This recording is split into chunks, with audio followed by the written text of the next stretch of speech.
सभी पत्रकार मित्रों का इस प्रेस वार्ता में स्वागत अभिनंदन।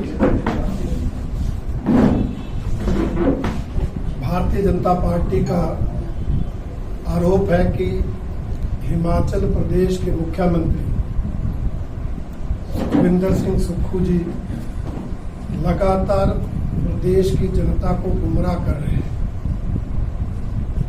हर चुनाव में अलग बयानबाजी उनकी रहती है। शिमला में नगर निगम के चुनाव थे तो वहां वोट मांगते हुए कहा मेरा घर शिमला है, मैं तो शिमला का हूं, इसलिए नगर निगम जिताओ। लोकसभा में हमीरपुर में आकर जब हमीरपुर के विधानसभा के चुनाव थे तो यहां आकर कहने लगे मैं हमीरपुर का हूं, इसलिए हमीरपुर की सीटें मुझे जिताओ। और अब जब देरा में पत्नी को चुनाव लड़ा रहे हैं तो कह रहे हैं तेरा मैं हूं तेरा। इसलिए हमारा आरोप है कि मुख्यमंत्री जी मौका प्रस्त राजनीति कर रहे हैं। असलियत में वो ना हमीरपुर के हैं, ना कांगड़ा के हैं, ना देरा के हैं, ना शिमला के हैं, ना प्रदेश के। ये सरकार अगर है तो मित्रों की सरकार है, और ये मुख्यमंत्री अगर किसी के लिए काम कर रहे हैं तो वो मित्रों के लिए काम कर रहे हैं। लगभग 30 मित्रों को इन्होंने इस सरकार में चेयरमैन वाइस चेयरमैन बनाकर कैबिनेट रैंक दी, परंतु जहां जहां वो कह रहे हैं कि मैं वहां का हूं, वहां के लिए कुछ नहीं किया। हमीरपुर के लिए 1.5 साल में कोई नई योजना नहीं, कोई नया काम नहीं, उल्टा यहां का सर्विस सिलेक्शन बोर्ड का कार्यालय बंद। हमीरपुर विधानसभा क्षेत्र में लंबड़ू में खोला गया डिग्री कॉलेज बंद, वहां पर खोली गई जल शक्ति विभाग की सब डिवीजन बंद, वेटरनरी हॉस्पिटल बंद, यहां तक कि निदौन विधानसभा क्षेत्र की भी जल शक्ति विभाग की डिवीजन बंद। गलौड़ जो निदौन में आता है वहां का डिग्री कॉलेज बंद, जिसका नुकसान हमीरपुर विधानसभा क्षेत्र के भी अनेक पंचायतों के लोगों को, तो किसी का भला नहीं किया। कहने को जो भी कहे, परंतु उन्होंने ना किसी जिले की, ना किसी विधानसभा क्षेत्र की चिंता की, ना प्रदेश की चिंता, जिसके परिणाम स्वरूप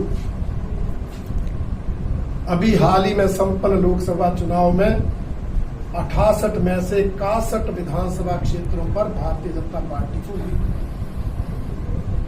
मुख्यमंत्री जी के विधानसभा क्षेत्र नदौन समेत 8 मंत्रियों के विधानसभा क्षेत्रों में भारतीय जनता पार्टी को बढ़ कि वर्तमान सरकार ना प्रदेश हित में काम कर रही है, ना जनहित में काम कर रही है। और अगर 1.5 साल के कार्यकाल की आप समीक्षा करेंगे तो मैं कहना चाहता हूं ये हिमाचल प्रदेश के इतिहास की सबसे निकम्मी सरकार, क्योंकि इस सरकार ने 1.5 साल में कोई नई योजना शुरू नहीं की, कोई नया विकास कार्य शुरू नहीं किया, यहां तक कि अपनी चुनाव की गारंटियों को पूरा करने के लिए कोई काम नहीं किया। चुनाव देखकर फॉर्म भराने की फॉर्मेलिटी तो कर रहे हैं, परंतु महिलाओं को 1500 मिला नहीं। पहले ही साल 1 लाख और 5 साल में 5 लाख सरकारी नौकरियों का वायदा करने के बावजूद 1.5 साल में कोई सरकारी नौकरी मिली नहीं। 100 रुपए किलो दूध खरीदने की बात की, बजट में मिल्क सेस शराब की बोतल पर 10 रुपए लगाकर इकट्ठा करने की योजना चलाई। 1 साल में 100 करोड़ के लगभग मिल्क सेस भी इकट्ठा किया, परंतु दूध 100 रुपए लीटर नहीं। ₹2 किलो गोबर खरीदने की योजना तो प्रदेश में मजाक बन कर रहे हैं। लोग 300 यूनिट बिजली मुफ्त खरीदने का इंतजार कर रहे हैं, ये उल्टा बिजली महंगी कर रहे हैं। औद्योगिक क्षेत्र में तो बिजली की दरों की बढ़ोतरी 19% हो गई, जिससे उद्योग पलायन कर रहे हैं।